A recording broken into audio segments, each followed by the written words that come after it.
السلام عليكم ورحمة الله وبركاته. أهلا بحضراتكم في حلقة جديدة من برنامجنا جمهور الأهلي. النهاردة إن شاء الله هنتكلم مع بعض كده في شوية حاجات حصلت على السوشيال ميديا، وفي كده عتاب هنعمله يعني صغير لشخص معين. نتمنى إن الحلقة النهاردة تحوز إعجابكم يعني.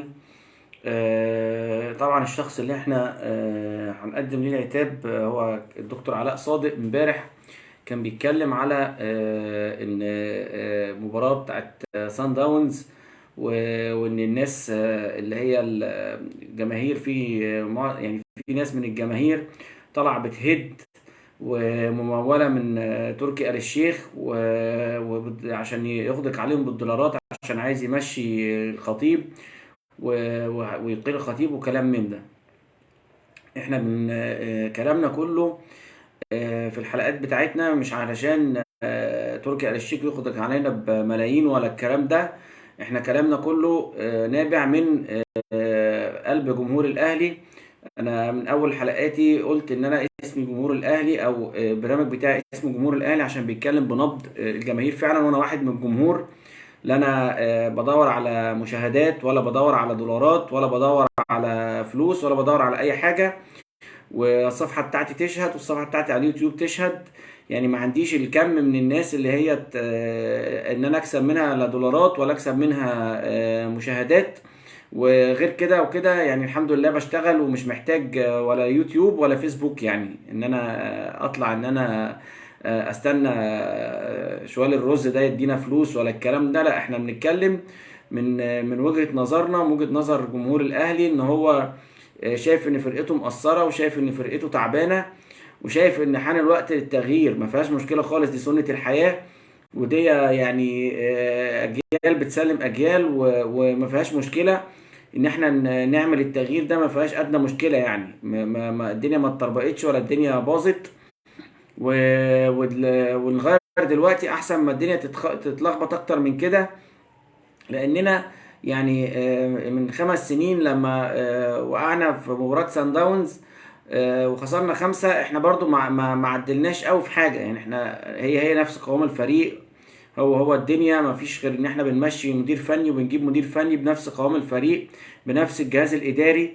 هم ميشيل يانكون، سامي قمصان، سيد عبد الحفيظ. محتاجين ان احنا نعمل ثورة في كل حاجة ونغير في كل حاجة.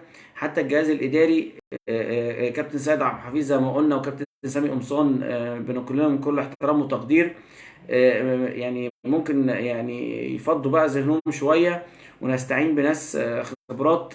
يعني مع احترامي الكابتن سيد عبد الحفيظ، يعني قبليه كان في فطاحل زي كابتن ثابت البطل، وزي المرحوم كابتن طارق سليم. فيعني احنا عايزين برضو حد يبقى ذو شخصية قوية زيهم. وعارفين طبعا الواقعة الشهيرة بتاعت كابتن ثابت البطل وحسام حسن. وكابتن ثابت البطل ازاي يتعامل مع نجم زي حسام حسن. فاحنا عايزين شخصية تبقى قيادية وشخصية قوية. لازم ده جهاز النادي الأهلي، مش جهاز يعني أي نادي تاني. ده الجهاز بتاع النادي الاهلي، لازم يبقى كله فوق النمرة واحد. مدرب، مدير كورة، مدرب مساعد، مدرب حراس مرمى. احنا ما بنعيبش في اي حد من الناس دي علشان بس الناس ما تاخدناش لحاجة غلط. احنا بنتكلم بنقول التغيير سنة كويسة، والتغيير لابد منه. ناس قعدت بقالها 5 سنين بتشتغل في النادي الاهلي، نشكرها. ونشوف الجديد، ونشوف ناس وشوش جديده. ما فيهاش ادنى مشكله. مدرب مساعد قوي، كابتن سامي قمصان برضو يعني تنقصه الخبره شويه. عندنا في مصر ناس كتيره تتمنى ان هي تبقى في النادي الاهلي. كابتن علاء ميهوب، كابتن احمد ايوب، في قامات كبيره تبقى عندها يعني فكر، ويبقى عندها ان هي تقدر ان هي تدي النصيحة الكويسة لكولر، وتعرفه الدنيا ماشية ازاي، واللعيب المصري بيتأقلم ازاي، والدوري المصري ماشي ازاي، والدوري الافريقي ابطال افريقيا ماشي ازاي. ما فيهاش ادنى مشكلة. مش عيب خالص ان احنا نعمل حاجة زي كده. احنا كنا بنتكلم في الموضوع ده وكنا بنتحايل على موسيماني علشان يقبل ان هو يبقى معاه مدرب مساعد مصري وقوي. والراجل ما قبلش، او الراجل يعني مش عارفين ايه اللي كان حصل بالظبط. ايه المشكله لما نرجع تاني نطرح الفكره دي على مستر كولر؟ ما فيهاش مشكله. انا شايف ان الراجل يعني ما مش هيفرق معاه غير مصلحة الفرقة. والراجل بيشتغل كويس وبيقول على حاجات كويسة، وجاب معد نفسي، وبيفكر ان هو يدخل ناس تمسك المدربين يمسكوا الهجوم، مدربين يمسكوا الدفاع، زي السكاونتنج كده بتاع بره. ما فيهاش مشكلة خالص ان هي تحصل حاجة زي كده. الحاجة التانية برضو كابتن علاء صادق اتكلم فيها امبارح، لما علاء ميهوب طلع، كابتن علاء ميهوب طلع وقال ان الخمسة دي اهانة. وقعد يقول له اهانة ليه؟ انت خسرت كذا وخسرت كذا. احنا مش ماشيين ند يا جماعة. يعني احنا جماهير الاهلي ما بتمشيش ند بند ونقعد نقول مساوئ ده ومحاسن ده والكلام ده، لا. احنا جماهير الاهلي غير اي جمهور تاني. الخمسه دي اهانه بالنسبه له، فعلا اهانه، مش اي كلام. لو ايام كابتن علاء ميهوب، ايام اي حد خسر بالخمسه ولا خسر باي حاجه، برضو بنقول عليها اهانه. هو يعني ايه المشكله ان احنا بنقول ان دي ما ينفعش ان الاهلي في خلال 5 سنين يخسر خمسه هنا وخمسه هنا؟ ايه المشكله؟ يعني احنا مش متعودين على حاجه زي كده، ومش قابلين حاجه زي كده. فحضرتك وجهة نظرك ان انت تقول يعني ان دي مش اهانة، وان انت تقعد تعدد لعلاء ميهوب المباراة اللي بالنسبة لك هي اهانة. لا معلش، مع احترامي لحضرتك، مش دي الطريقة اللي حضرتك ترد بيها، او مش دي الطريقة اللي احنا نرد بيها كجمهور اهلي على بعض. راجل ليه كل احترام وتقدير. الراجل يعني بيتكلم بحرقة، بيتكلم خايف على فرقة النادي الأهلي. ما عندوش أي طموحات، ما عندوش أي أطماع، ما عندوش أي حاجة غير إن هو بيتكلم بغيرة، وزيه زي أي واحد من جمهور النادي الأهلي خايف على الفرقة. الحاجة التانية برضو بالنسبة لمحمد الشناوي، احنا ما بنقولش محمد الشناوي وحش او حلو. برضو الكلام ده برضو اثير كذا مرة، وفي ناس طلعت وقالت لك كورتوا بتاع ريال مدريد وي وي وي وي، وقعدوا يتكلموا في الناس اللي هي الجوان العالمية. يعني احنا برضو ما بنقولش ان ما فيش حد خطاء، ومفيش حد يعني كل البشر خطائين، مفيش حد ربنا منزهه من الخطأ. بس خطأ عن خطأ يفرق. يعني انت لما يتشاط عليك كورة، اتشاطت عليك بالكربون قبل كده في ماتش سابق، وانت ما تعملش حسابها، يبقى انت في حاجة غلط، يبقى انت مش مركز. ده اللي احنا بنتكلم فيه. لو انت جا فيك جون زي اللي جا كده في كورتوا، ساب الكرة لمحمد صلاح، او اخطأ في كرة مع محمد صلاح في ماتش ريال مدريد وليفربول، واما محمد صلاح جايبها جون، دي مش مشكلة. دي يعني حصلت قبل كده مع الشناوي وما اتكلمناش فيها.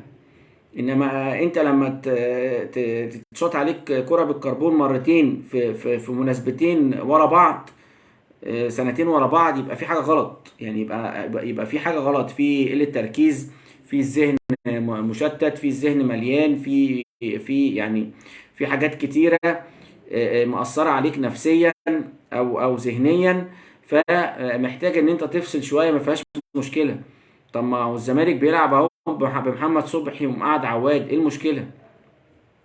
ماليش دعوة بيخسر بيكسب، بس الفكرة كلها ان الروتيشن في كله مش وحش. يعني الروتيشن حتى في الجول مش وحش. وبعدين برضو علي لطفي ومصطفى شوبير مظلومين في النادي الاهلي بسبب قعدتهم دي. ما برضو قعدتهم دي مش صح، ان انت تفضل مقعد الجوان التانية مصطفى شوبير وعلي لطفي قاعدين كده ما بيعملوش اي حاجة. ده مش صح. ايه طب انت يعني بتقول ازاي كولر ما لعبش بالناشئين في ماتش المقاولين؟ طب ما كان يلعب كمان بجون منهم في ماتش المقاولين، ايه المشكله يعني؟ اشمعنى اخترت الناس كلها طالعه تهاجم تقول الناشئين في ماتش المقاولين وما تقولش يلعب بالجون التاني في ماتش المقاولين، ما جبتوش سيرة الجون ليه؟ فيعني الموضوع يعني مش فير، حاسس ان الموضوع واخد اكبر من حجمه. الناس يعني احنا بنقول ان يعني ولا بنقطع في حاجه زي ما قلت لحضراتكم، ولا احنا بن يعني مقصدنا اي حاجه غير في مصلحه الفرقه. فهتتكلم في مصلحه الفرقه، يبقى لازم تتكلم في واقع حقيقي، ولازم تتكلم في حاجه انت شايفها ان هي حقيقيه. لا، في ناس محتاجه تريح، ما فيهاش مشكله خالص. زي واحد زي علي معلول، احنا هنفضل لحد امتى علي معلول ملوش بديل؟ انت لازم تجد له بديل. يعني الراجل هيلعب كل المطوشه، وبعدين برضو الراجل كان بيفكر في ماتش المقاولين ان هو يبقى مستريح في الدوري. يعني انت دلوقتي الراجل لعب ماتش المقاولين، طلع على افريقيا، هيرجع تاني الدوري. طب ما هو لو كان خسر من ماتش المقاولين وخسر سان داونز، كنتوا حضراتكم ونصبتوا له المشانق، يعني ما كنتوش هتسيبوه في حاله لو كان لعب بالناشئين وخسر. يعني احنا فرقة النادي الاهلي او جماهير النادي الاهلي يعني اللي هو كونسبت الهزيمة ده ما عندناش. يعني ما عندناش الموضوع ده. هتخسر ماتشين ورا بعض، هتبقى كارثه ان انت تخسر ماتش المقاولين وتخسر الماتش بتاع سان داونز. محدش هيرحمه. وفي الاخر هيقولك ده لعب بالناشئين. ليه؟ ايه اللي خلاه يلعب بالناشئين؟ ما احنا خالف تعرف، يعني احنا خالف تعرف. فيعني احنا كل اللي احنا بنتكلم فيه وجهات نظر، والمدير الفني هو اللي بيبقى عنده الكلمه الاولانيه والاخيره. المدير الفني هو اللي بيقول مين يلعب مين ما يلعبش، يلعب بالناشئين يلعب مش بالناشئين. في كلام طلع كتير ان هو حصل مناوشات بينه وبين سامي وعبد الحفيظ في الموضوع بتاع ان هو ليه ما يلعبش بالناشئين. بس القرار الاول والاخير هم ما يقدرش يتدخلوا فيه، لان هو المدير الفني، هو اللي اضرب مصلحة الفرقة، هو اللي بيعمل قياسات، هو اللي بيعمل حاجات الفنية. الحاجة الأخيرة برضو واللي برضو يعني الواحد متضايق منها، موضوع العقوبات وموضوع وقف المستحقات وموضوع الكلام ده. يعني الكلام ده مش مش بيأثر تأثير إيجابي على اللعيبة. اللعيبة يعني في معظمها مش فارق معاها فلوس. أكيد كل واحد فيهم عمل حاجة مصدر دخل تاني ليه، فمش فارق معاه الفلوس اللي الأهلي بيديها، إلا إذا كان، ما هو لو فارق معاهم يا جماعة هيبقى عندهم حمية، هيبقى عندهم قوة إن هم يلعبوا لأن يعني أنت موقوف مستحقاتك، أنت بتلعب بدون فلوس. فأنت أنا معرفش يعني توقف لهم قبل كده مستحقات، واتجمدت لهم قبل كده مستحقات في ماتش الداخلية، وهم برضو مفيش أي استجابة ولا أي حاجة، والدنيا ماشية جميلة وحلوة. فيعني موضوع المستحقات ده انا بشوف ان هو مش عقاب. يعني انا بشوف ان العقاب الاوجه الاستبعاد. يقعد كده حضرته في الدكة، يا اما يستبعد خالص. ما في ناس مستبعدة خالص، يعني في واحد زي ايمن اشرف مستبعد خالص. يعني ايه المشكلة لما تجربه؟ طبعا دي وجهة نظر كولر ان هو مش عايز يعتمد على ايمن اشرف، ما نفهمش ليه لحد دلوقتي. في معاه لعيبه ناشئين زي محمد فخري في نص الملعب كويس، مروان عطيه في نص الملعب كويس، خالد عبد الفتاح يلعب مكان محمد هاني كويس. في كذا عنصر من عناصر القندوسي طبعا موجود. فيعني كريستو كمان هينضم من منتخب تونس. فيعني نتمنى ان نشوف يعني توليفه كده جديده كولر يلعب بيها. واحنا يعني لو كولر طلع وصالح الجماهير وقال الجماهير خلاص يا جماعه انسوا البطوله الافريقيه السنه دي، مش هنزعل، بس نبني فرقه من اول وجديد، تبقى فرقه كويسه، فرقه تنافس على البطولات كويس، فرقه ما تبقاش ما نبقاش بنهاجم طريقه كولر الهجوم. بنهاجم نجيب جون ويرجع يرد علينا بجون. لا، احنا نجيب جون ويبقى عندنا دفاع قوي برضو، او يبقى عندنا في نص الملعب نص ملعب قوي يقدر ان هو يسد الثغرات ويسد الهجمات من الفريق التاني. نحرج الفرقه التانيه في نص ملعبها، نخليها على طول متمركزه في نص ملعبها، ما بتقدرش تيجي ناحيتنا. هو ده الكلام. انما انت لا عندك دفاع ولا هجوم وعايزني اطبطب، لا يعني الطبطبه دي خلاص اوانها عدى واوانها راح، ولازم ان احنا نبتدي نفكر من دلوقتي. 5 سنين مفيش اي تغيير. بنقعد نجيب صفقات من الدوري المصري ملهاش اي لازمه، بنجيب صفقات من افريقيا تتعدى على الصوابع. يعني حتى الصفقات اللي جبناها اليو ديانج دلوقتي في النازل. فيعني اخر صفقه جبناها كانت كويسه اليو ديانج، وللاسف الشديد دلوقتي في النازل. فيعني علي معلول طبعا معانا من قبل اليو ديانج، بس يعني احنا بنتكلم على اخر حاجه احنا جبناها. بقيه الحاجات التانية اهي موجوده، ما لقاش اي دور. برونو سافيو ما قاعد لسه. كريستو طبعا لسه ما انضمش، لسه ما خدش الفورمه البطوله المطوشه. القندوسي برضو لسه. نأمل بقى ان الناس دي نشوفها، الناس دي تاخد فرصه. احنا جايبينهم عشان يلعبوا، مش جايبينهم عشان يقعدوا على الدكه. نتفرج عليهم. بيرسي تاو اهو بدأ الدنيا تحلو معاه وبان في مباراة سان داونز. فنتمنى بقى ان كل دول يبتدوا يبقوا يعني ينافسوا، ويبتدوا يخلوا اللعيبة تغير ان هي تنزل تلعب، ونشوف روتيشن عالي، ونشوف فرقتين للنادي الاهلي مش فرقة واحدة. نقدر ان احنا يبقى في غيرة، ويبقى في منافسة على الدكة، مين يقعد دكة ومين يلعب. ونتمنى ان يعني كولر يعمل روتيشن كويس، ويحقق الموضوع ده، على اني في لعيبة خلاص بقت موظفة، وده ما ينفعش جوه النادي الاهلي. ان شاء الله هنتقابل مع حضراتكم بكرة تاني في نفس الميعاد كده، او يعني ابدر او اكتر على حسب يعني ما بنرجع من الشغل وكده. اتمنى من حضراتكم ان تتابعوني باللايك والشير، واتمنى اشوف تعليقاتكم، اشوف رايكم ايه